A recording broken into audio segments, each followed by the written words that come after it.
première lecture me laisse quand même pas choqué, mais pas étonné aussi, mais au moins inquiété par... il y a un problème, il y a un réel problème d'intolérance qui s'est formé petit à petit. D'accord? Je pense que la société tunisienne n'a pas l'habitude avec cette pensée-là. Je pense que historiquement, la société tunisienne a montré une tolérance. Elle a toujours montré qu'elle est une terre d'accueil, d'accord, pour les religions. D'ailleurs, sa position géographique la prédispose à l'être. Et donc, moi, je dirais toujours que le Tunisien, il est par nature tolérant et accueillant. Maintenant, ces chiffres disent un petit peu l'inverse, c'est-à-dire il y a un petit changement. Mais il y a quand même une explication en tant que psychologue.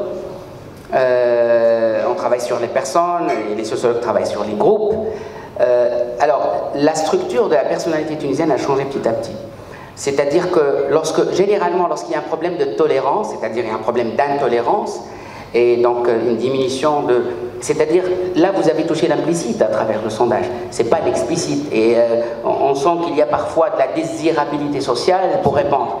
Alors, réellement, donc il y a un problème, surtout, par exemple, lorsqu'on accueille des personnes chez nous, etc., on trouve le frein. Alors, le frein, je vous le dis tout de suite, c'est un problème de résilience. C'est-à-dire, si l'individu se sent menacé, et pourquoi ils se sentent menacés? Généralement parce qu'il n'a pas la résilience nécessaire, c'est-à-dire qu'il ne se sent pas protégé, et donc il craint. Il craint que, voilà, il y a un dépassement, il y a, c'est-à-dire on ne respecte pas sa religion, et donc sa vie, sa vie donc, privée. Toute action a une réaction.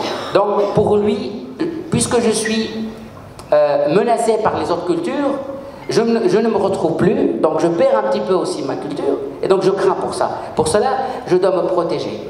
Alors, moi je dirais que le problème, c'est un problème d'éducation de culture. C'est-à-dire que petit à petit, notre école a perdu le travail sur la tolérance et sur la différence, et sur l'acceptation de l'autre. D'accord? Et puis, bien sûr, l'éducation, c'est le socle de la culture. Donc la culture se développe à travers l'éducation. Et d'ailleurs, Hélène Keller a dit que le meilleur aboutissement de l'éducation, c'est la tolérance. Finalement, en éducation, c'est pas l'enseignement, c'est l'éducation. C'est-à-dire on apprend les valeurs de la société, et donc on apprend à être différent.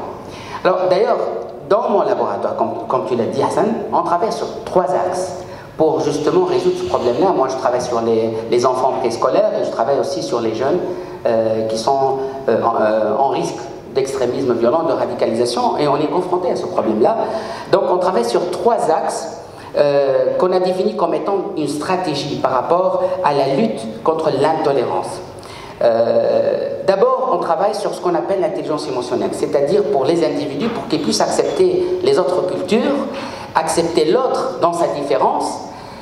On développe chez la personne, donc chez les enfants, parce que ça commence dès l'enfance. Hein. On ne peut pas dire, et on ne peut pas demander aux Tunisiens d'aujourd'hui d'être tolérants comme ça. Non, c'est une question d'éducation, de culture, donc il faut qu'ils apprennent ça dès le jeune âge. Le principe général, on dit des enfants qui, donc lorsqu'ils apprennent l'intelligence émotionnelle, ils vont devenir en fait autorégulés, c'est-à-dire ils vont se réguler, se connecter sur l'autre et se réguler par rapport à l'autre.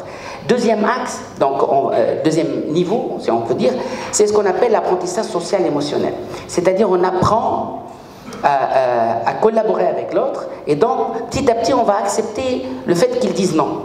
Petit à petit on va l'amener à accepter qu'il ait un autre avis. Et donc, on lui apprend comment, le jeune essentiellement, l'adolescent, donc comment il peut cogiter avec l'autre, comment il peut produire avec l'autre. Et le troisième axe qu'on est en train de développer avec l'université de Cambridge, à Londres, qui s'appelle l'IC Thinking, c'est-à-dire la complexité intégrative. Et c'est quoi ça en fait? En fait, les études ont montré que lorsqu'on commence à développer une pensée noir ou blanc, d'accord? Vous ou nous. Cette dichotomie de la pensée fait que petit à petit, on commence à s'isoler et on forme un bouclier contre les autres. Et l'IC Thinking, justement, c'est une initiative de cette université avec laquelle on est en train de la développer en Tunisie.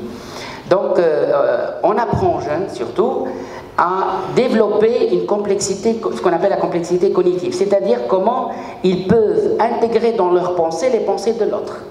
Et cette complexité va leur apprendre à être tolérant, à accepter les différences. Au contraire, c'est à construire avec les différences de l'autre. Je pense qu'en travaillant, donc cette vraiment modeste contribution travaille sur ces trois axes. Voilà, ça permet essentiellement de développer cette tolérance et cet esprit d'accueil chez le Tunisien.